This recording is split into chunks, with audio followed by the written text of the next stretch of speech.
Trumpets and drums herald a bold new era for Japan's military capability. This maritime self-defense force band is playing at the country's first international arms fair dedicated to maritime security and defense near Tokyo. We've had a desire to come here for a number of years, but with the new defence policies in Japan, the appetite is here. Just really, we have to go where our exhibitors want us to go. An event of this kind is unusual in Japan, a supposedly pacifist country. But in April last year, Japan relaxed its self-imposed ban on arms exports, giving domestic firms, which could previously only sell to the country's own self-defense forces, the green light to sell to overseas clients. Mitsubishi Heavy Industries' Soryu-class submarine is just one piece of hardware to have attracted international interest. We are very happy that we'll be able to sell abroad thanks to the easing of the arms export ban. We are now exchanging and giving details about the Soryu submarine to Australia, which is very interested in the submarine.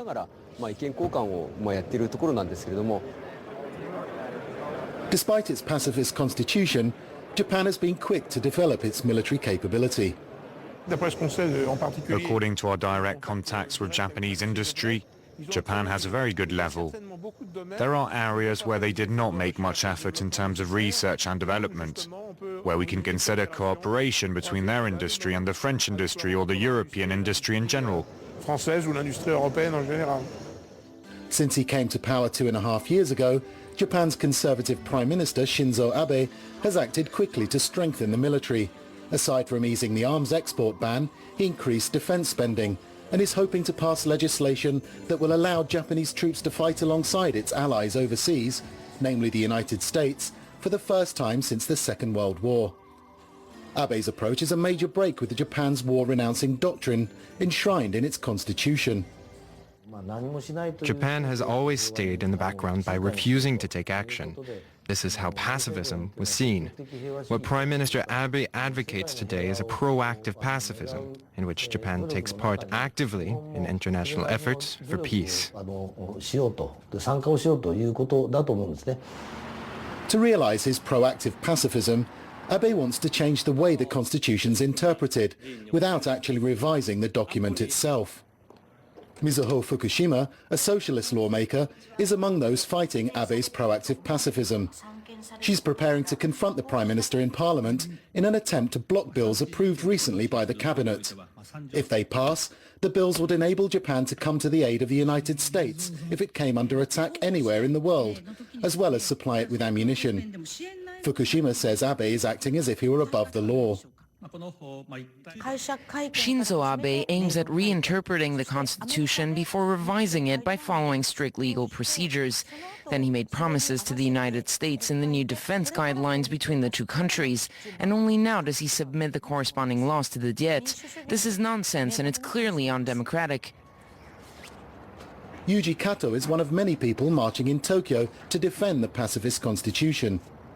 He says the fight has only just begun. Shinzo